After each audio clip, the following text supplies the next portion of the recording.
I made like 27,000 in commissions.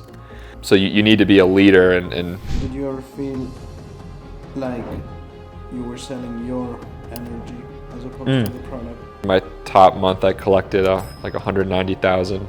It's the closest thing that you get to starting your own business. Like I was able to save multiple six figures through these roles. But were there any skills that high ticket sales actually gave you that you still find value in? Yeah, for sure. I think if you're someone who's not social, if you commit to it, like your confidence will go through the roof. And if they don't trust you or like you or respect you, which is the most important one, then you're not going to make any money. Any highlight moments, most rewarding or best sales moments that you can think of? Anything you would do differently if you were starting again? Would you recommend it to someone else today, getting into high ticket sales? I've been in high ticket sales for about 2 years. I've closed over $4 million on 2 different offers, mainly on one offer. But just want to reflect on my time in the space, the honest truth about what somebody coming in can expect, and just dive into the last 2 years a little bit more. So my friend's going to ask me some questions, and we're just going to do a raw breakdown on all that stuff. So, What was your life before getting into high ticket sales? so I started out, I left school, and then I found the Amazon FBA space. I started out by flipping used books, immersed myself into that Amazon community, started a personal brand on Twitter and Instagram, and eventually transitioned into selling like Nike socks, backpacks, other merchandise on Amazon, just doing like arbitrage. I think I topped out at like $1 million in revenue, and that's when I started like traveling and doing the sales stuff more full time. But that's kind of how I found my first offer, was starting out in that Amazon space. How did you get into high ticket sales, or what's? Yeah, so that's really how I found my first offer, and I think this is probably the best way to not only land a good role, but to be efficient in the role, is to actually join one of these mentorships or programs and actually build in that space for a few months beforehand and see some success on your own, because one, that'll increase your conviction in selling the actual program, and also your knowledge on it. But that's how I got started, was working with in the Amazon space. So he helped me start my store. I was there from the very beginning. When he launched his program, I started out like setting in his DMs for a month, and then immediately just started taking calls. And the offer was great, and there was a ton of warm traffic. And this won't be the route for the majority of people trying to break into this space from the ground up. But that's kind of how I got on my first role. What was it that drew you to it in the first place? Yeah. So I kind of came into the space on accident. But once I started having success with miles in that business in comparison to Amazon, so there's no overhead, which was nice, and free cash flow gives you so much flexibility, especially if you're young, having the ability to travel and earn money from your laptop with no other moving pieces besides the calls themselves. There's no fulfillment or any risk really aside from you showing up and closing deals. So that's when I started to travel, and I've been to Brazil, Costa Rica, Argentina, Mexico, Peru. So I've seen and done a lot of cool stuff while still making a really great income. So that's kind of what drew me to it and drew my focus towards it once I started to have success. sounds like it was about the lifestyle it could build. Yeah, that's the main draw, I think, for most people, is the wake up, take a few calls, make $1,000, go on with the rest of your day. That's not the reality for most people in most roles. I found a great situation, and I think I was inherently good at it to begin with, speaking to people. I didn't have any formal training or process beforehand. I just knew the offer super well, and I had been in the space myself, so I was highly convicted in what I was selling. But yeah, the main draws to it are the lifestyle, I think, for most people. And then, what are some things that you believe people don't realize it until they're pretty involved? Yeah. So this is what I really wanted to talk about, expectation-wise, for people coming in, is that ground zero, a lot of these teams are going to expect you to be cold calling to begin with, doing like triaging, like starting out as a setter. It's very hard to find like a gold mine offer if you're someone with no leverage or experience coming in. So that's how most people will start. And even as you graduate up to a closer, like I think my best month I made like 27,000 in commissions. That's not going to be the reality for most people coming in. And if you do want to reach that level, like on a standard offer, it's not going to be a part-time thing. Like you're going to have your calendar open 8-10 hours a day. And if you're not on a call, you're doing follow-ups and practicing your skills. And that's what it takes to reach that level on most offers for most people. And so what that means is even if you are traveling and working remotely, you're going to face a lot of confliction on, I'm in a great space, but all I can think about is work and everything I have to do and not really enjoy those moments as well. So that's something to be careful with and consider before pursuing this. And it's not really something you can do part-time if you want to scale to that level where you're making 20-30 grand a month. What does a typical day look like? Yeah, so waking up, if you have a packed calendar, ideally the night before you're reaching out to all the different leads, confirming the calls, looking at the notes, anything that they've put in the meeting beforehand to give you an upper hand. And then from there, it's, going in, and a lot of times you'll have back-to-back meetings. Some of the calls will run over. If you're talking to someone for 30 minutes and 70-80% of the calls are going to end with some sort of objection. So working through that always takes time. And you, in most cases, want to be closing these people on one call. So a lot of times these meetings are running back to back and you're at your desk for 3-4 hours in a row. Sometimes people are going to no-show, and you have to show up to that meeting anyways, and obviously you're not making any money there, but also you might have another call coming up in 30 minutes after that, and there's this weird space of time where you can either do follow-ups or take a break or try and get something to eat or doom scroll in most cases.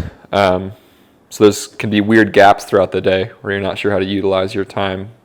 That's where the flexibility becomes difficult. But so back-to-back meetings, and then at the end of the day, like updating your CRM, so leaving notes on all the calls that you took, making sure all that's cleaned up and you're prepared for the next day.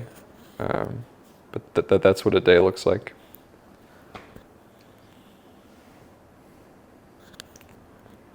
What were challenges of that role?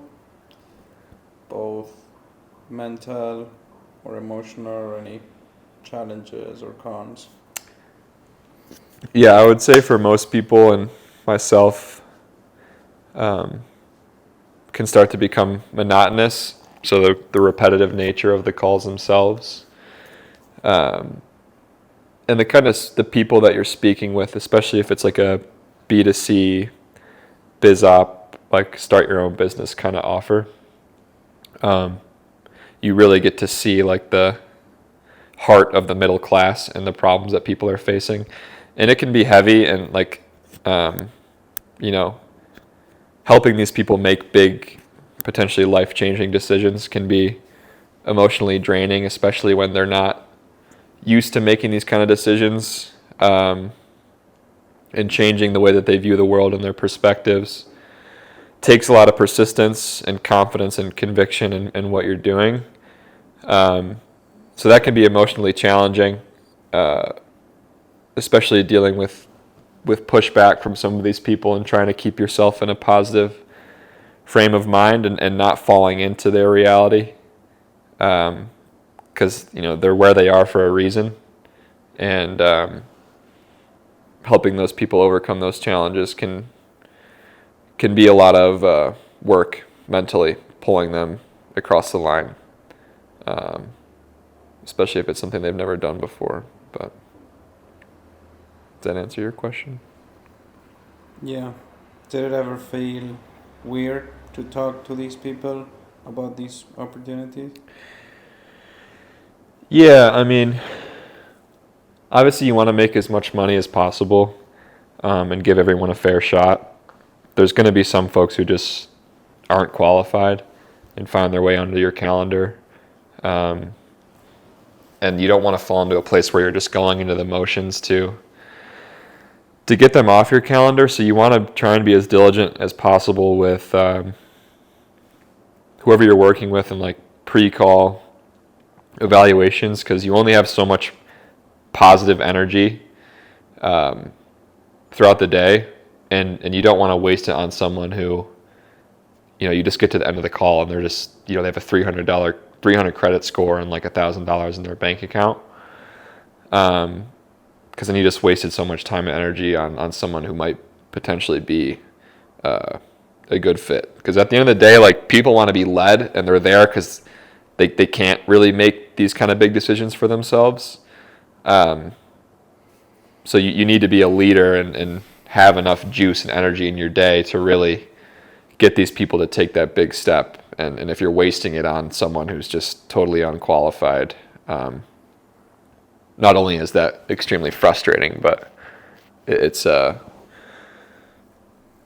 loses you money and also loses the company money. So, Talking about energy, did you ever feel like it was more about your attitude or energy or juice more than the product itself that was selling them? what do you mean by that? So did you ever feel like you were selling your energy as opposed to the product? Yeah, I think the longer you stay with an offer, the more times you're going to have to test your conviction about it.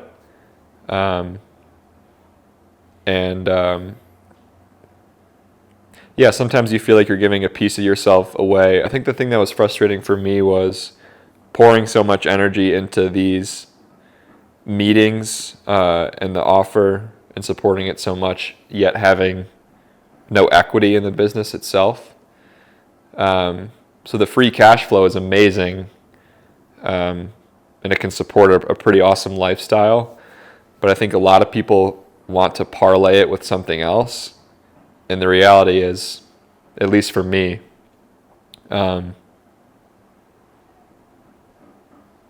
having 6, 7, 8 calls a day on your calendar and other obligations as well,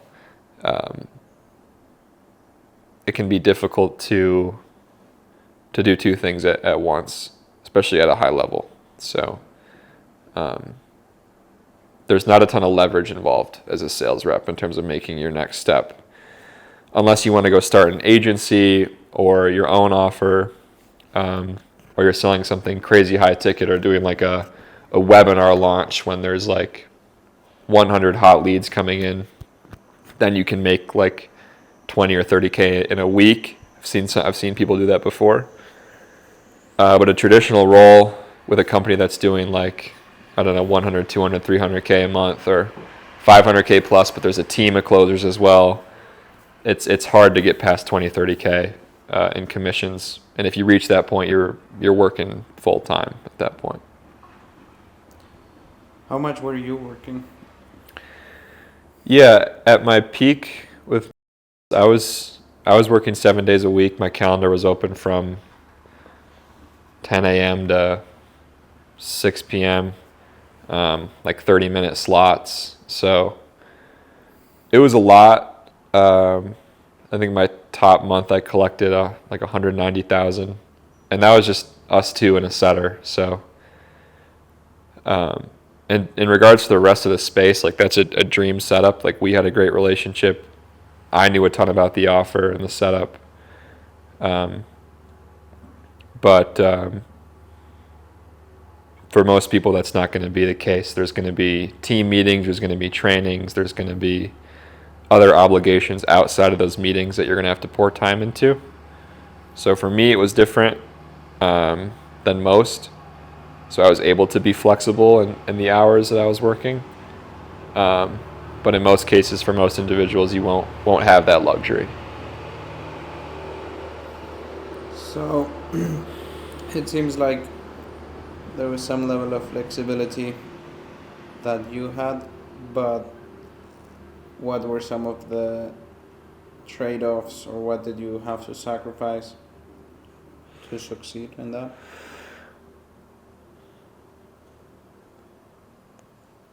Sacrifices,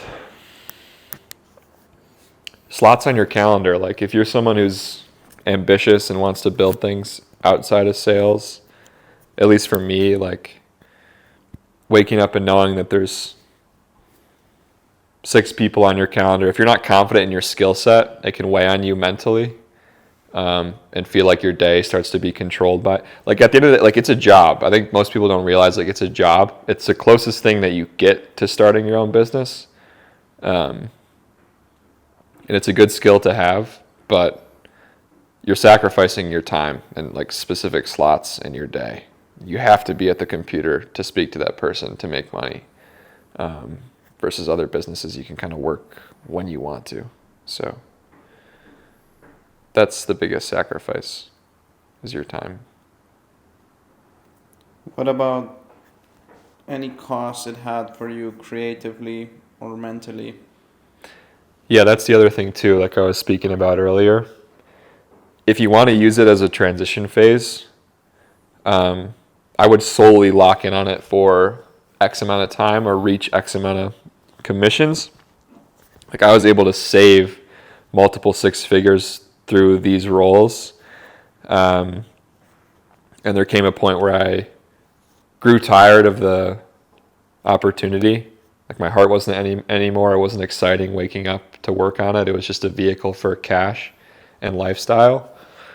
So if your end goal isn't to be in sales, but you're starting from zero, I think it's a great opportunity to lock in and commit to for a few years to save up a ton of money. And if you enjoy it, then potentially start an agency or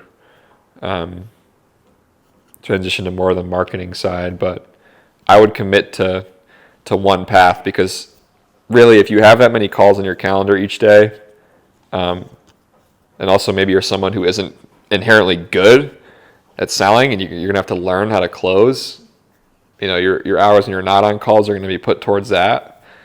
So there really isn't much room mentally to think and operate on other ideas outside of the team, right? Like it's, wake up, you should probably be doing some sort of exercise, scheduling time in to eat, and then the rest of the day you're trying to sell people.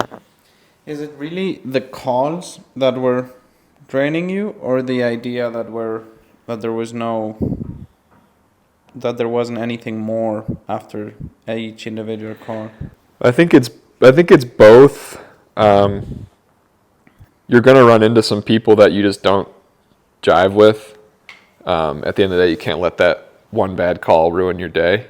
sort of thing. So there needs to be an element of mental resiliency. But I think more so for me, it was the perspective of feeling like I wasn't making progress towards anything. And I had spoken about this with you and other people before, that you feel some sort of apathy towards it because you take it for granted and you're making money, but like I said, you're not really building towards anything besides growing your skill set and your bank account. There's no leverage or equity beyond that. So I think it was the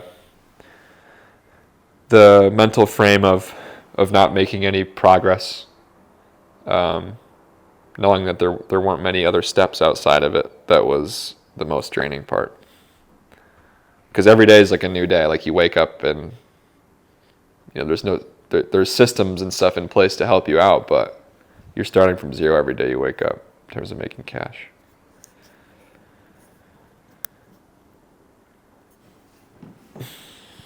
It sounds like in terms of practical stuff to build on top, it feels more like a job.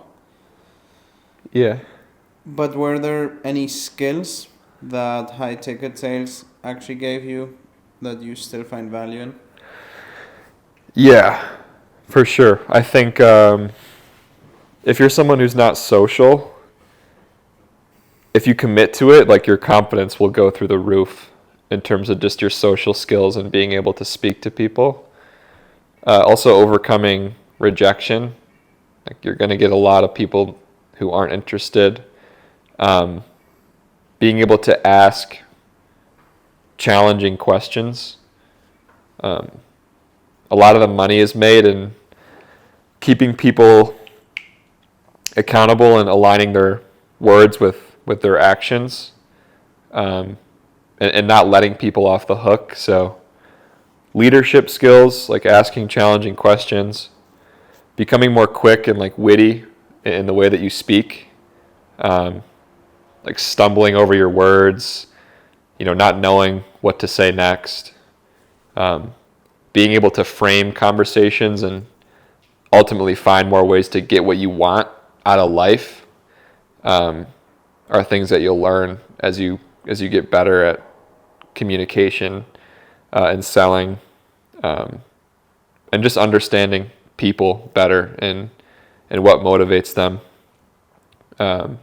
Because at the end of the day, you're just having a human conversation. Like there's a sales process in place, right? A discovery, finding their main motivations, their pain points, what their goals are, what's been holding them back up until this point, and then obviously delivering value on the back end. But you're just talking to people, and if they don't trust you or like you or respect you, which is the most important one, then you're not going to make any money. So just showing up every day, and for the reality, most people getting started, getting your teeth kicked in, like through cold calling or setting, or getting a ton of no's, that's going to build a lot of character.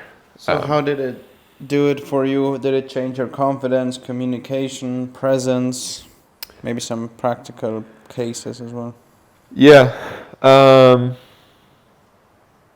I think just feeling useful and feeling like I was good at something increased my confidence too. Like I always felt like I naturally had a lot of charisma and leadership qualities.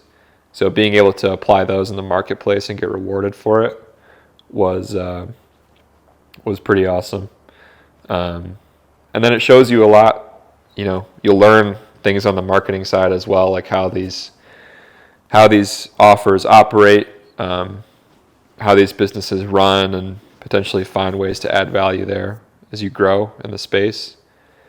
For me, like, I think a lot of the info space is, selling a dream and get rich quick opportunities, and it's difficult to find really solid offers to put your name behind. So for me, I don't think it's something I would want to pursue long term, but it's given me a lot of cash and flexibility to pursue my next endeavors. Any highlight moments, most rewarding or best sales moments that you can think of? Yeah, there's just some calls where like the whole like script and frame goes out the window, and you just kind of have like a dude, like, what are we doing here, like on this call kind of moment, and you really get to speak to them personally and like inspire them to like make a change and actually challenge themselves for once. So having calls like that where you're really able to like pierce the veil, and feel these people start to like believe in themselves and find confidence in themselves through you just by speaking to them. That's rewarding. And then obviously going and seeing those people go on and like succeed within the program too. That's always a good feeling. So anytime you're able to like speak with someone who's super on the fence, or nervous or uncertain, and instill that belief in them, and then seeing them succeed, I think that's a super rewarding feeling.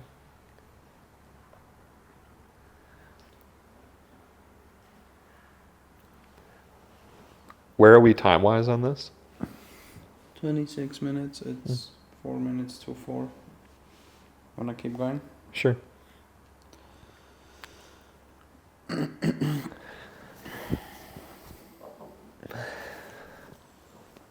When did you start realizing it wasn't aligned with you anymore?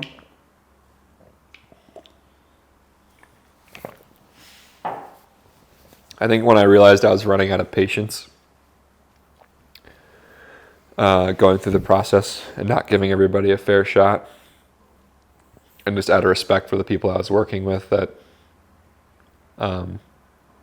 my heart wasn't in it anymore, and didn't see a immediate path to leveling up in the space. So I kind of needed to take a step back, and reevaluate what my priorities were. Was it from one day to another, or? No, it was more of a gradual process. It's hard to let that kind of vehicle go. Like when you have a process in place and when you have momentum and you find something that's working in business, like it's hard to make money and it's hard to find good opportunities. And when you do, you want to squeeze as much value out of them as you can.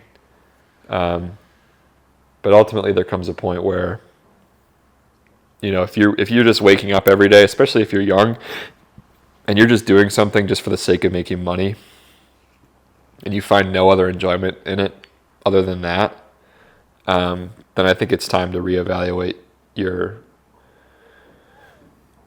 priorities and how you want to spend your time, because there's only so much you can do as a sales rep. So once you save up X amount of money and you have the skills and you have the confidence, you know, it's okay to take a step back and look at things from a bird's eye view, and talk to other sales reps too. That's something I didn't do. I never really joined any communities or spoke with a ton of other offer owners or reps, because I had a lot of conflicting narratives in my head about wanting to speak about it publicly, because I built a personal brand in the Amazon space. So talking about me selling a program on it publicly just didn't feel right and sit well with me. So I think I probably would have had more opportunities open up if I did do that. But yeah, it just kind of came a time where like I knew it was time to step away, and it was frustrating because I didn't want to leave shut off that active income. But ultimately, for whatever reason, I couldn't find the time and energy to focus on a different endeavor until I kind of took a breath from all that stuff. Anything you would do differently if you were starting again?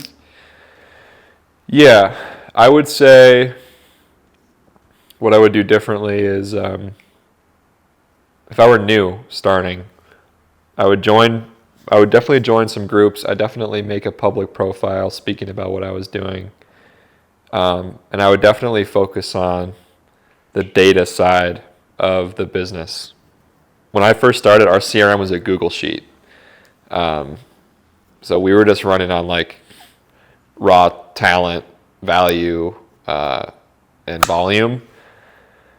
Whereas now, today, if you look at the info business as a whole, like tracking where leads are coming in from, with all the AI tools tracking the conversations themselves, hitting certain points, tracking your basic stuff like your close rate, your show rate, the time you're on calls, utilizing all these things, really understanding and getting good at that and building systems for that. I think that's how someone who, once they master the basics, can go on to create more leverage for themselves in the future. So I'd definitely focus on that more coming in. Would you recommend it to someone else today, getting into high ticket sales? Yeah, I would, if it's someone who is willing to work hard and doesn't know what they want to do exactly and doesn't have any startup capital. I think it's one of the best ways to build character, skills, and put money in your account with little to no risk aside from your time and effort. But I would just be wary of getting sucked into that loop where you kind of end up in a trap in a job. So I would think of a plan beforehand of what you want to achieve and really fully commit instead of number when you want to reevaluate where you are, because you can kind of get lost in the sauce pretty quickly. Any final reflection or honest takes you want to get off your mind? Let's see.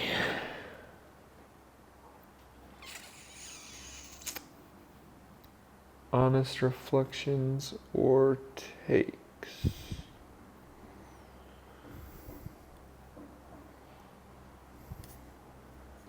I think we covered a lot.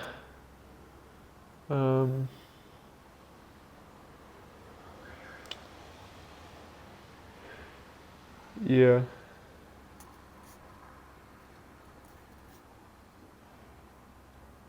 I would just say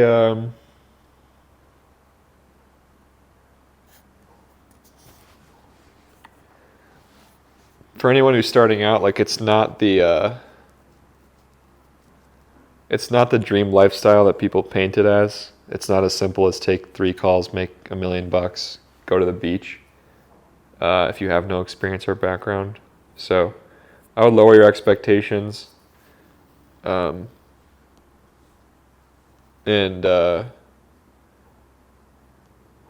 just be more human. Like I think the space is changing where people have booked into so many of these fucking call funnels. If they're hearing the same shit, they're gonna write you off right away. So bring some personality to your calls. Be genuinely curious. Be detached from the outcome of the meetings too, and just focus on helping the people make a good decision. And you'll do well and not feel like you're manipulating anyone. But yeah, that's kind of what I would wrap it up with. Do you want to talk about what's next? Yes. Up to you. Yeah, I don't know if you made it to this point, you probably know my background as well with Amazon and some of the content I've posted in the past. But yeah, I'm working on a new private label product and brand that's in the works. I have a couple of big investments in crypto that I'm holding and waiting on panning out as well. Focused on my health. I just had knee surgery, so getting back to full strength and pursuing my best self on that front. Just being more intentional in the things I'm doing day to day. I'm also on an offer right now. I don't plan on staying too much longer, but I just wanted to kind of reflect on the past 2 years about what that journey's been like. So yeah.